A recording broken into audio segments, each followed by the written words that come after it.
following the decision of the Organization of Petroleum Exporting Countries, OPEC, and the OPEC Plus group, which consists of some non-OPEC producing countries, to reduce oil production by 2 million barrels a day from November. Democrats in the U.S. Congress submitted a bill to withdraw American troops from Saudi Arabia and the United Arab Emirates.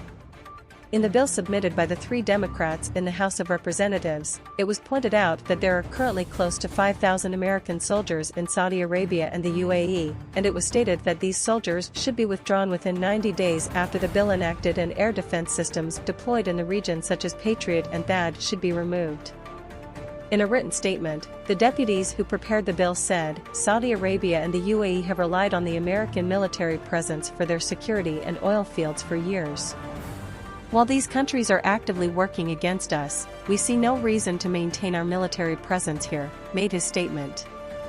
Pointing out that the decision in question marks a turning point in the U.S. Gulf relations, the deputies said, if Saudi Arabia and the UAE want to help Russian President Vladimir Putin, they must take care of themselves in defense, defended his view.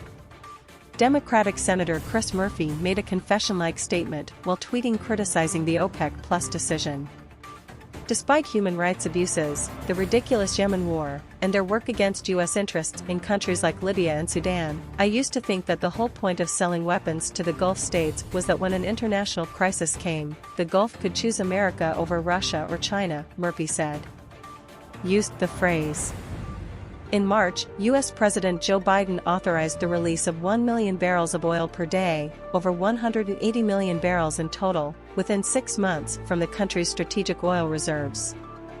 The White House announced at the end of July that it would sell an additional 20 million barrels of oil from its strategic oil reserve to help lower gasoline prices across the country.